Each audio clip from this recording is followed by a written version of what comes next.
ജയിലിൽ ഈ വേതനം വർദ്ധിപ്പിച്ചതിന് എന്തിനാ എതിർക്കുന്നത്? കാരണത്തിനാല് പെടകൊള്ളാത്തതിന്റെ വിവരക്കേടാതാണ് ഈ പറയുന്നത്.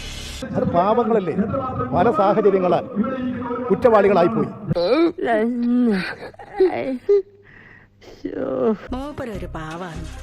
ആ കുറ്റവാളികളെ ശിക്ഷിച്ച് ജയിലിൽ കിടക്കുന്നു. അവർക്ക് വേതനം വർദ്ധിപ്പിച്ചു കൊടുത്തതിന് എന്തിനാ എതിർക്കുന്നത്? എന്റെ സെൻട്രൽ ഭഗവതി ജയിൽ ഭഗവാനെ, പെട്ടെന്ന് എനിക്ക് തിരിച്ചു വരാൻ സാധിച്ചേക്കണേ.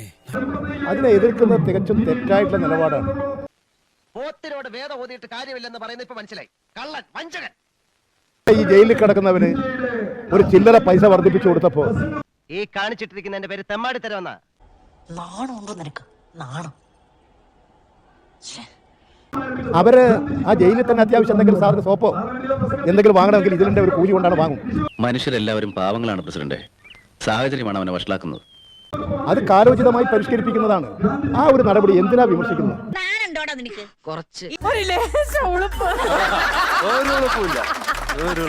എന്തിനാ ഈ ദ്രോഹം ചെയ്യുന്നത്?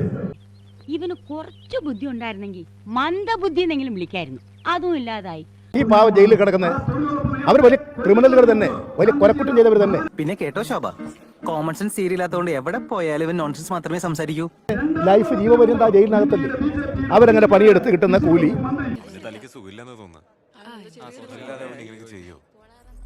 കുറച്ച് അവിടെ വെക്കും, കുറച്ച് അവരുടെ ആവശ്യം നിർവഹിക്കും. പിന്നെ ജയിലിൽ വിട്ട് ഒരു 10 15 കൊല്ലം കഴിഞ്ഞ് ജയിലിൽ കോടതി ലൈഫ് അടിച്ച് കൈ കൊടുത്ത് ജീവപര്യന്ത ഇനി 14 വർഷം ഇതിനകത്ത് അടിച്ചു പിടിച്ചു കഴിഞ്ഞൂടെ വരുമ്പോ ആ പൈസയും കൊണ്ട് നാട്ടിലേക്ക് പോകാം. ഇങ്ങനെയുള്ളൊരു ആനുകൂല്യത്തെ എന്തിനാ എതിർക്കുന്നത്? അതിനൊക്കെ ഉണ്ടല്ലോ ഒരു യോഗം വേണം. ശരിക്കും കിട്ടണേ 2 ജീവപര്യന്തം കിട്ടണം. ഭയങ്കര ഹാപ്പി ആയിട്ട് നടക്കാലോ. തൊഴിലുറപ്പുകാർക്ക് പൈസ കുറഞ്ഞതിന് ജയിലിൽ എന്തൊരു അന്യായമായ വർത്താനാണ്. ഇപ്പം മനസ്സിലായില്ലേ എനിക്ക് അല്പം തൊലിക്കട്ടി കൂടുതലാണെന്ന്, നാണവും മാനവും ഇത്തിരി കുറവാണെന്ന്. ഈ തെരുവിൽ തൊഴിലുറപ്പ് പദ്ധതിയിൽ പണിയെടുക്കുന്ന ജോലിക്കാരെ വലിയ കുറ്റകൃത്യങ്ങൾ ചെയ്തിട്ട് ജയിലിൽ കിടക്കുന്ന പുള്ളികളുമായിട്ട് താരതമ്യം ചെയ്യാന്ന് പറയുന്നത് തൊലിക്ക് നല്ല കട്ടിയാണല്ലേ. ഉളുപ്പ് വേണ്ടോ? ഉളുപ്പ് തൊഴിലുറപ്പ് സമൂഹത്തെ അപമാനിക്കുന്നതിന് തുല്യമാണ്. ഞാൻ പുകഴ്ത്തി പറയാന്ന് തെറ്റിദ്ധരിക്കരുത്. ഇതുവരെയുള്ള അനുഭവം വെച്ചിട്ട് പറയാം. ഈ വക കൂതറ കളി കളിക്കാൻ നിനക്കല്ലാതെ മറ്റാർക്കും സാധിക്കും. യഥാർത്ഥത്തിൽ ഇ പി ജയരാജൻ മാപ്പ് പറയണം. മാപ്പ് പറഞ്ഞിട്ട് പോടാ.